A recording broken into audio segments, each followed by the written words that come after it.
Kendrick Lamar has dropped a surprise album called GNX. And on this surprise album, he called out quite a few people. He called out Snoop Dogg, Lil Wayne for his response to the Super Bowl thing. He even sent some subliminals at Drake for what he tried to do to get, people to turn on Kendrick in his own hood, so on and so forth. He mentioned quite a few people. So let's go over some of the lyrics. And the first one I want to talk about is Lil Wayne's Super Bowl situation, where everybody felt like Lil Wayne should have got the headline because it's in New Orleans and that's Lil Wayne's hometown, and Lil Wayne deserves to get the headline. But ultimately, Kendrick Lamar got it, and Jay-Z faced a lot of backlash for that because people were saying, Jay-Z's behind the scenes on the whole selection of the Super Bowl. Ultimately, some people were like, hey, it's Jay-Z's fault, and some people were like, no, it's not Jay-Z's fault. Regardless, it had mixed opinions from people. I know 50 said that, hey, Kendrick deserves it, and that Drake didn't lose the battle, and then the Drake and Kendrick war because Drake is still super rich. But the only person that Kendrick feels like, really congratulated him and didn't show any middle ground on the whole Lil Wayne situation of the Super Bowl was Nas, because Nas just said, hey, congratulations to Kendrick, and that's it. He didn't say, hey, Lil Wayne should have got her, man, it's messed up that he got, tricked out of this headline spot, whatever, right? So Kendrick Lamar acknowledges that on the first track off the GNX album, which is called Whacked Out Murals. He says this: used to bump the car to 3. I held my Rolly chain proud. Irony, I think my hard work let Lil Wayne down. Whatever though, call me crazy, everybody questionable. Turn me to an Eskimo, I drew the line in decimals. Then he said, won the Super Bowl and Nas the only one to congratulate me. All these guys agitated, I'm just glad they showed their faces. Quite frankly, plenty artists, but they outdated. Old ass flows trying to convince me that they their favorite. This is not for lyricists, I swear it's not sentiments. Fuck a double entendre, I want y'all to feel this shit. Now, that to me really wasn't a diss. He just basically said, you know what, I'm disappointed that Lil Wayne didn't, because Lil Wayne in his video, when he's talking about not getting Super Bowl, he didn't really congratulate Kendrick. He just talked about how he felt about not getting the headline. He was really upset, sad, stuff like that. But ultimately, he never really said, hey, congratulations to Kendrick Lamar, though. I'm, good that he got it, blah, blah, blah. He just kind of talked about how he felt about not getting the Super Bowl. So Kendrick's like, hey, man, I used to be a fan of you, and you didn't even congratulate me. You just kind of talked about yourself and how you didn't get it. And then he talks about, everybody else that kind of had their say about it. And, Juvenile jumped in on it, and a bunch of people. I can't remember off the top of my head. There's a lot of people that talked about it. And he's just saying these guys are old, washed up artists that are opening their mouths about something that, hey, it's none of your business, right? Whether I got it, whatever happened, it's none of your business. And Lil Wayne decided to respond to that. And Lil Wayne went to Twitter. And instead of rapping in the bars like Kendrick's been doing, he hasn't used any social media. Lil Wayne decided to go to Twitter. He said, man, what the fuck I do? I just be chilling and they still come for my head. Let's not take kindness for weakness. Let this giant sleep, I beg you all. No one really wants destruction. Not even me, but I shall destroy if disturbed. On me, love. I'm going to go off on this because I really don't know. Listen, Kendrick Lamar, you could say, is in his second prime right now. You could say the first prime was Good Kid, Mad City all the way till Damn. Then he had that huge break until Mr. Morale and the Big Steppers. Until a lot of people, Mr. Morale and the Big Steppers disappointed. And he kind of was like, you would think he peaked out at that moment, right? After Mr. Morale and the Big Steppers, a lot of people kind of felt like, okay, it was a good album, but it wasn't like what we expected after a 5-year hiatus, right? Then this whole battle with Drake happened, and I feel like he's got a whole second run. He's in his second prime. It's like LeBron James with the first run with the Cavaliers, the Miami Heat, then the second run with the Cavs, and now with the Lakers, right?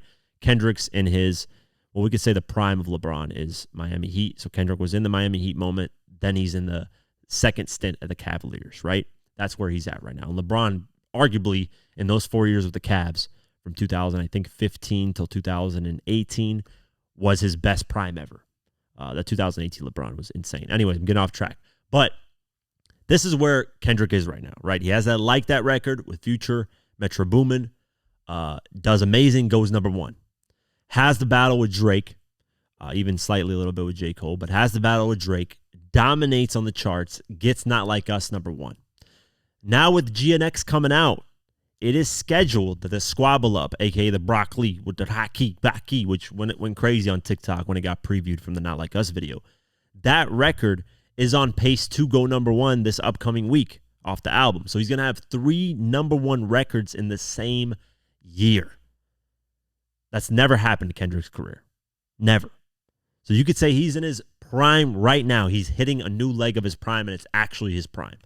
Even though Damn, I would say from Good Kid, Mad City to Damn was like a huge, Damn was arguably his biggest, obviously, because he did 600-something thousand first week, #1 record with Humble, did his thing. On that album was the highest. So for Lil Wayne to say, hey, don't disturb me, I'm a giant, and let this giant sleep, I beg you all, no one wants destruction.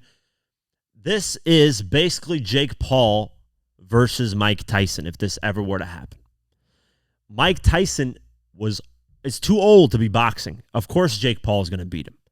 Is Jake Paul, listen, no disrespect to Lil Wayne, I'm not comparing him to Jake Paul and saying that, hey, he's like a Jake Paul. No, I'm just saying age prime-wise, right? Jake Paul right now is in his prime in his age, right? He's 25, 26, peak physical.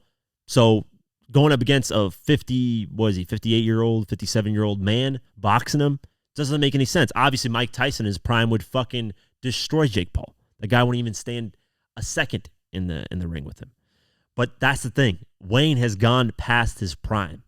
Wayne hasn't been hot musically since, I want to say 2013, 2012. That's probably the last time Bitches Love Me, that record, like the Carter 4, that type of era time. After that, he's really, any album he's dropped has kind of just came and went. Has he had moments of great verses and features and this and that? Yeah, of course. It's Lil Wayne. He's always going to have that. But his prime, it's gone. For him to say, I will destroy, don't wake up this monster. What happened when you were in your prime calling yourself the best rapper alive and people were attacking you at that moment? Why didn't you battle those people? Yeah, you sent some little subliminals at Jay-Z. You sent some subliminals at 50. Some of these little artists had some subliminals. You didn't go battle toe-to-toe with him. And then he had this horrible Pusha T diss track. I forget what it was called. It's like Ghoul or some shit. It was horrendous. Probably one of the worst diss tracks I've ever heard. And this is Lil Wayne we're talking about. Lil Wayne, to me, is not this battle rapper. He's not meant for that. Even though he was battle rapping when he was young with Cash Money Click, he is not meant for battles in hip-hop. And at this moment, if Kendrick decides to go at Lil Wayne, I said this on Twitter and I'll say it here, Kendrick Lamar will destroy the whole Cash Money lineage. He'll just take everybody down at that point. Because why not? Kendrick is in a prime right now at his peak to me. And he's got all eyes on him. He is the #1 guy right now. No disrespect to Drake, but he is the #1 guy right now. 3 #1 records in the same year. Hey, that speaks volumes. Right now, this is his year, period. There's nobody that's matching this year for him. Doesn't matter if Drake drops an album, Eminem dropped, great. Doesn't matter who drops an album. Even Dr. Dre and Snoop Dogg dropping, that's going to be exciting. I can't wait for that album, but still, it's Kendrick's year. He's getting the Super Bowl 2 next year. It's over. This is his year. And people are arguing if this is one of the best years in hip-hop ever. I could argue that a whole different time. We'll talk about that a little bit, another episode, another podcast, right? But Lil Wayne saying this is the dumbest thing you could say. Wayne has been off his prime for so long that is just, I laughed. I genuinely laughed at this. Now, could we all be, at least me, in my opinion, could I be wrong? Yeah, I would love to be proven wrong. I would love to Lil Wayne go in the studio, find that fire again, light up that we're used to, the lighter, and cook Kendrick. I would love, that's another run in hip-hop battle that would be really enjoyable because Lil Wayne's never had a battle. He's never really proven himself in the ring. He was calling himself best rapper alive and never really proved it besides dominating in terms of features, lyrics, and sales, obviously. But battles, never wanted any of that. This made me laugh, but we'll see what happens moving forward. Kendrick's not going to respond to this. He will respond in the music. And we are on pace to potentially get another project from him because on the GNX, he dropped a GNX video where he previewed a song that didn't appear on the GNX album. So that indicates that there's going to be more music coming. and we don't know when that's going to come. Kendrick just does things on his own time and whenever he feels like it. So I can't wait for that. But those bars were not really dissing Lil Wayne, but we're really about like, hey, man, I'm upset you guys are upset that I'm the one that's getting this headline. I deserve it. You know, that's where basically Kendrick's coming out. I deserve this stuff. And he does. He had a hell of a year, man. Continuing on, Snoop Dogg then responded to what Kendrick Lamar said about him on the Whacked Out Murals track, the same track where he addressed Lil Wayne. And he said, Snoop posted Tailor Made, which he's talking about the Tailor Made freestyle that Drake made of AI voices of Snoop Dogg and Tupac dissing Kendrick Lamar. He said, Snoop posted Tailor Made. I prayed it was the edibles. I couldn't believe it. It was only right for me to let it go.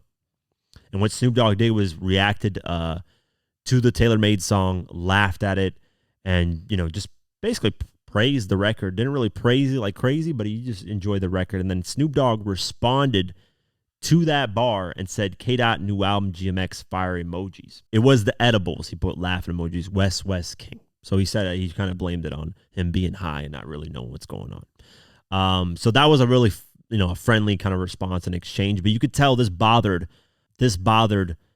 Kendrick Lamar. You know, like, you were from the West Coast, you're supposed to be riding with me, but hey, it is what it is. And then on the same track of Whacked Out Murals, Kendrick Lamar addresses Drake paying people in Compton to get dirt on him. And he says in verse 3, guys from my city couldn't entertain old boy. So he's talking about Drake. So some people couldn't. He's saying that, you know, the kid, the boy, he's saying couldn't entertain old boy, promising bank transactions and even Bitcoin. I never pieced it up. That shit don't sit well with me. Before I take a truce, I'll take them to hell with me. If that money got in the hands of a crash dummy, could jeopardize my family and burden the ones who love me. So he's saying, listen, this beef could have got really ugly by you offering money of random people in Compton. Because if somebody accepted that and they were a crash dummy and decided just to kill everybody, including me and my family, this would have gone horribly wrong. This wouldn't have been a rap battle. He's saying this is very, very crazy of Drake, very disrespectful of Drake to do. That's why he's not going to squash this beef, because that is a super disrespectful thing to do if Drake actually did that, right? He said, guys mad because I decided not to pretend. Y'all stay politically correct. I'm going to do what I did. Ain't no sympathy here. That shit's hilarious. It's a lot of opinions, but no power to carry it. 2025, they're still moving on some scary shit. Tell them quit their job and pay the real guys their severance. Don't insult my intelligence. I'm just here for the television. Continuing on, he said this.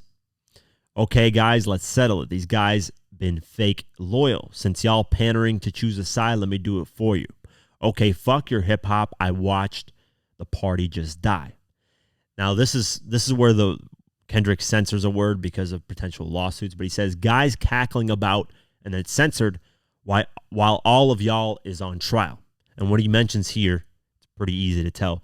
He's saying people are cackling about Diddy and what he's going through, but you guys are probably going to be on trial for the same thing because you guys are all weirdos. This is the party. He's talking about the party dying.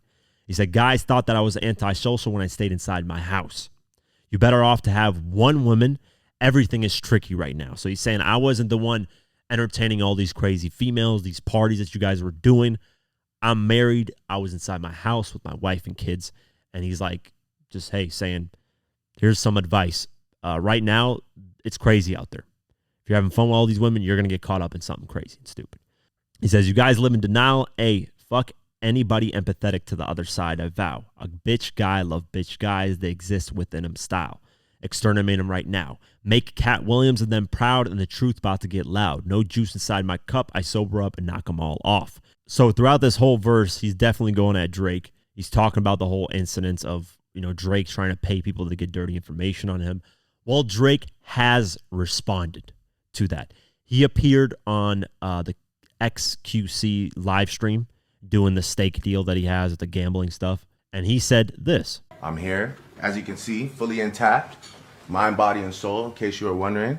Right? Mind, body, and soul. Mind, body, and soul. You need facts to take me out. Fairy tales won't do it. Cheers to everybody. Always live by it. And there you go. Drake, obviously, he's going to put on this, or he actually feels like this, saying that, hey, what Kendrick and all this fake information he's done hasn't done anything to me.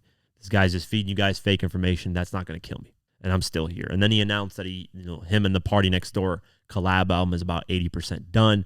And then he announced a tour in Australia that he's going to do the same day that Kendrick Lamar has the Super Bowl halftime show, which is hilarious timing on there. But yeah, so Drake heard what Kendrick said, and he responded to him in a slight way. And he's saying, you know what, I'm still here, man. You guys aren't going to do anything to me. So that's essentially the disses / responses from each person that was mentioned on the project. Even though Drake wasn't directly mentioned, we know a lot of some of the stuff that even moving forward, when Drake releases the album with Party Next Door, there's going to be some lines going at Kendrick.